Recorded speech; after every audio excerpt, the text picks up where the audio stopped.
बहुत बड़ी भूल है उनकी, है ना, बहुत बड़ी गलती है, बहुत पछताएंगे जीवन में अपने, वो एक न एक दिन उन्हें पछताना है। क्यों बार आता है, अपने माता पिता के सपनों को साकार करने के लिए जी जान से मेहनत करिए। हेलो मेरे प्यारे छात्रों, नमस्कार, आदाब, सत श्री अकाल आप सभी को। छात्रों, आज मैं बात करने वाला हूँ सीएचएस एग्जाम के बारे में। सीएचएस एग्जाम की तैयारी आप जी जान से कर रहे हैं, जब से फॉर्म आया आप लोग फॉर्म भर के रेगुलर आप पढ़ाई कर रहे होंगे। बट सबसे बड़ा मुद्दा ये है कि एग्जाम को निकाला कैसे जाए। बहुत सारे विद्यार्थी अभी भी ये सोच रहे हैं कि हाँ, एग्जाम को हम आसानी से क्रैक कर जाएंगे। तो आप ये सही सोच रहे हैं और या गलत सोच रहे हैं, आपको ये नहीं पता है। रीजन, क्योंकि आपने अभी तक कोई सीएचएस एग्जाम दिया नहीं। आपको ये आइडिया कैसे लग सकता है कि एग्जाम हम क्रैक कर सकते हैं या नहीं कर सकते। हाँ, एक कॉन्फिडेंस आपका जरूर आपको ये बोल रहा होगा कि आप एग्जाम क्रैक कर सकते हैं। और वो कॉन्फिडेंस आता कब है? वो कॉन्फिडेंस आता है पढ़कर। यानी कि किसी भी कंपटीशन को निकालने के लिए सबसे अगर अच्छा तरीका और रामबाण तरीका है तो हार्ड वर्क। यदि आप हार्ड वर्क करते हैं तो कंपटीशन आप बीट कर जाएंगे। जैसे कि प्रीवियस ईयर्स के पेपर्स आप सॉल्व कर रहे होंगे। अगर प्रीवियस ईयर्स के पेपर आप लगभग 10 सालों के प्रीवियस ईयर पेपर सॉल्व कर लेते हैं, जैसे 2019 के बाद तो कोई एग्जाम हुआ नहीं, तो 19 से लेकर अगर 2009 तक के पूरे पेपर को आप एकदम बढ़िया से सॉल्व कर लेते हैं, उसमें जो सवाल पूछे उस टाइप के और सवालों को भी लगा लेते हैं, और जो भी उसमें कंसेप्ट पूछे जा रहे हैं प्रीवियस ईयर में, उन सभी कंसेप्ट को अगर अच्छे से आप याद कर लेते हैं, तो उम्मीद करते हैं हम कि सीएचएस में फिर उसके अलावा और कोई कंसेप्ट नहीं जोड़ेगा। क्योंकि उसके ज़्यादातर जो क्वेश्चंस होते हैं, लगभग में मान लो 20% तो क्वेश्चन मान के चलिए कि रिपीटेशन मोड में आते हैं। जैसे वो रिपीट करते हैं, प्रीवियस ईयर ही उठा के दे देते हैं, थोड़ा सा डाटा इधर उधर बस होता है। रही बात कि ये पेपर आपको मिलेंगे कहाँ से, तो आपको पेपर आसानी से ग्रुप में अगर आप जुड़ जाएं, खान एक्सेलेंट रिसर्च ग्रुप जो है टेलीग्राम का, वहाँ भी आपको अगर जुड़ने के बाद मैसेज करता है कि सर पीडीएफ आप हमें चाहिए, तो पीडीएफ वहाँ भेजा जाएगा। और रही बात एग्जाम निकालें कैसे, तो हमने बताया कि प्रीवियस ईयर पेपर आप सॉल्व करिए, चाहे वो किसी सब्जेक्ट का हो, मैथ का हो, केमिस्ट्री का हो, फिजिक्स का हो, या बायोलॉजी ग्रुप से है तो बायोलॉजी का सॉल्व करिए, साथ में बाकी फिजिक्स केमिस्ट्री तो कम्बिनेशन होगा। और एग्जाम के समय भी आपके पास बहुत नज़दीक है। जैसे मान लीजिए आज तो 24 मार्च हो गए, तो केवल बहुत कम दिन बचा है, 27-28 को आपका एग्जाम है अप्रैल में। तो मान लीजिए मोटी मोटा 1 महीना यानी कि 30 दिन आपके पास है, और इस 30 दिन में आप क्या करते हैं यही निर्भर करेगा आपके स्कोर पर। आप अपने स्कोर को किस प्रकार बढ़ा सकते हैं यह सोचना आपके लिए है।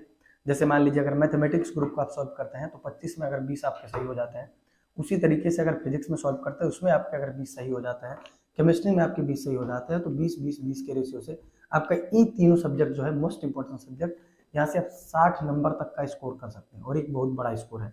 उसके बाद जो बचा 10 नंबर की हिंदी, 10 नंबर की इंग्लिश और 5 नंबर का जीके, ऑन एन एवरेज बच्चा कोई भी होता है, वो एवरेज बच्चा आराम से इसमें 15, 12, 13 स्कोर कर ही लेता है किसी भी तरीके से। बहुत बेहतर है तो 18 तक भी जा सकता है। तो इस तरीके से आपका स्कोर अगर 15 भी हो जाता है तो 60 और 15 75 हो जाते हैं, एडमिशन होने के 99% चांस बनेंगे। क्योंकि मेरिट हमेशा इसी के इर्द गिर्द रहते हैं। ये हम यूआर के बच्चों की बात कर रहे हैं, जो जनरल कैटेगरी में बच्चे आते हैं। ओबीसी थोड़ा सा 2-3 नंबर अपना कम मान के चले, एससी उससे भी 2-3 नंबर कम मान के चले, और एसटी कैटेगरी का बच्चा उससे भी कम मान के चले। और एक नया कैटेगरी इस बार सीएचएस में रहेगा, ईडब्ल्यूएस का, है ना। ईडब्ल्यूएस को स्पेशल छूट मिलेगी। यूआर का वो बच्चा, हमने आपको बताया पिछले वीडियो में, यूआर का वो कैंडिडेट जो इकोनॉमिकल वीक से रूप से कमजोर है, जिसकी आर्थिक स्थिति, उसके पिताजी की इनकम कम है, तो ईडब्ल्यूएस कैटेगरी में आता है। और ईडब्ल्यूएस कैटेगरी का एक फॉर्म कागज बनता है, उसको आप कचहरी से अपने नजदीकी से बनवा सकते हैं। उसको लगा देने से भी आपका मेरिट कुछ न कुछ प्रभावित होगा, कुछ न कुछ डाउन जाएगी। ठीक है, तो मेरिट की हम लोग बात कर लिए कि 70-75 के अराउंड उसकी मेरिट जाती है हर साल, उसी के इर्द गिर्द होगा। तो उतना स्कोर लाए कैसे, ये हमने आपको बताया कि 20-20 का रेशियो लेके चलिए फिजिक्स, केमिस्ट्री और मैथ में, और बाकी जो 10 हिंदी, 10 इंग्लिश और 5 जीके का टॉपिक है, उसमें भी आप एक बेहतर स्कोर कर सकते हैं। ठीक है, उसके बाद तैयारी के लिए हम क्या करें, कहाँ से करें सर, ये सब चीज़ें आपके दिमाग में आ रही होंगी। देखिए, ये तो आपको पता हो पेपर देखने के बाद कि आपके 10वीं के लेवल से थोड़ा कई गुना ज़्यादा लेवल उसका होता है। थोड़ा सा तो हार्ड रहेगा ही रहेगा, चाहे कोई कितना भी कहे कि हाँ एनसीईआरटी पढ़ने से हो जाएगा, हो सकता है, बट बहुत सारे ऐसे प्रश्न हैं जो 11वीं के भी उसमें आते हैं। तो उनके लिए आप अपने क्षेत्र के किसी भी विशेष टीचर से संपर्क कर सकते हैं, जो आपको बेहतर तरीके से उन चीज़ों को समझा दे। हालांकि बहुत हार्ड होती है, समझने के लिए थोड़ी सी बुद्धि भी चाहिए, आपको दिमाग चाहिए उस चीज़ को पकड़ने के लिए। यानी आप यदि एक अच्छे बच्चे हैं, यानी कि एक एवरेज बच्चे रहे हों अपने क्लास के 10वीं के, बढ़िया स्टूडेंट क्लास में आपकी गिनती हुई हो, तो आप सीएचएस की तैयारी करने लायक है। आप कर सकते हैं। बस आपको एक बेस्ट गाइडर मिलना चाहिए कि बेस्ट कौन सा मोटिवेटर है जो आपको मोटिवेट कर सके, बेस्ट कौन टीचर है जो आपको बेस्ट टीच कर सके, आप 100% निकाल सकते हैं। रही हमारे यहाँ बात, तो अभी हम ऑनलाइन तो नहीं बल्कि ऑफलाइन हमारे यहाँ क्लास चल रही है, बहुत बेहतरीन चल रही है, सभी बच्चे उसमें ज्वाइन कर चुके हैं। स्पेशल CHS के नाम पर हम उन्हीं बच्चों को यहाँ क्लास में पढ़ाते हैं जिनमें हमें दिखता है कि हाँ ये निकाल सकता है एग्जाम। अगर आप ऐसे हैं, अगर आप हमारे पास आए, मान लो अगर हम हमारी नज़र में आप उतने लेवल के नहीं हैं जो आप निकाल सकते हैं, तो शायद हम ना पढ़ा पाए आपको। तो बेहतर कैटेगरी का बच्चा, यानी जो थोड़ा सा ठीक ठाक हो, अप्रोच उसका सही हो, बातों को समझता हो, पकड़ता हो, तो उसको निश्चित रूप से पढ़ा के CHS निकलवाया जा सकता है। सही गाइडेंस सही टाइम पर मिलने से ही किसी एग्जाम को निकाल सकता है। ठीक है, तो इन रही बात CHS की, और CHS की तैयारी आप कर रहे हैं, उसी के जस्ट बाद आपका डिप्लोमा का भी एग्जाम होगा, उसके जस्ट बाद आपका IIT का फॉर्म आने वाला 2-4 दिन के अंदर, उसका भी एग्जाम होगा। इसलिए यही पढ़ाई हर जगह काम करेगी, और मेहनत करिए आप, क्योंकि आप इस समय पढ़ रहे हैं जिस समय आपके साथ कई बच्चे जो होंगे 10वीं के, जो इस समय आराम से मजे कर रहे होंगे, वो इंतजार कर रहे होंगे रिजल्ट का कि 10वीं का रिजल्ट आएगा और हम चलेंगे 11th की तैयारी कर रहे हैं। आप उन कैटेगरी में नहीं आते हैं, आप युवा हैं, आप जोश में रहने वाले बच्चे हैं, तभी आप इस एग्जाम देने के बाद तैयारी कर रहे हैं। बहुत सारे बच्चे आपके ही साथी होंगे जो एग्जाम देने के बाद अपने रिजल्ट का वेट कर रहे होंगे कि हम उसके बाद जाके पढ़ाई करेंगे। उस बहुत बड़ी भूल है उनकी, है ना, बहुत बड़ी गलती है, बहुत पछताएंगे जीवन में अपने, वो एक न एक दिन उन्हें पछताना है, क्योंकि अपना 3 महीना वो बर्बाद कर रहे हैं, 2 महीना, तो 2.5 महीना उनका पूरा बर्बाद होता है। मई ऐसे ही छुट्टी हो जाती है स्कूलों की, कोचिंगों की, गर्मी की, तो वो भी बर्बाद होगा, अप्रैल भी खत्म होगा, मार्च भी खत्म, सब खत्म।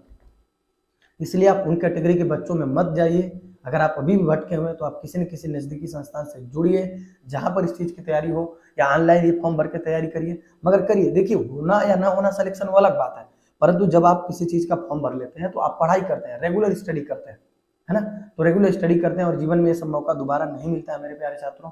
ये मौका लाइफ में एक बार आता है। अपने माता पिता के सपनों को साकार करने के लिए जी जान से मेहनत करिए।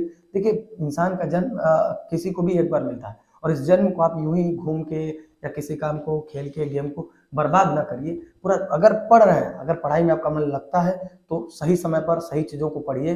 बाकी ये जो पढ़ाई के समय 2-3 महीने का जो गैप होता है, इससे बचिए। ठीक है, हम एक शिक्षक के नाते आपको यही सजेशन देंगे कि आप घूमिए मत। अगर आप 10वीं का पेपर दे चुके हैं तो कहीं ना कहीं जुड़ जाइए। आप जिस क्षेत्र से हो हमारे वीडियो देख रहे हैं, तो आप जुड़िए, कुछ ना कुछ आप सीखेंगे ही सीखेंगे, परंतु नहीं पढ़ने से आपको बहुत बड़ा नुकसान होगा। इसलिए इस वीडियो में बस इतना ही। धन्यवाद मेरे प्यारे मित्रों, मन से एकदम लगे रहिए एग्जाम के को लेकर। 1 महीने बाद आपका एग्जाम है, तो थोड़ा सा भी रेस्ट नहीं, पूरी जान लगा के मेहनत करिए, रातों दिन पढ़िए। निश्चित रूप से आपका सिलेक्शन होगा, नहीं होगा तो कुछ ना कुछ जरूर हासिल होगा इस पढ़ाई के बल पर। बस पढ़ते रहिए। धन्यवाद, नमस्कार।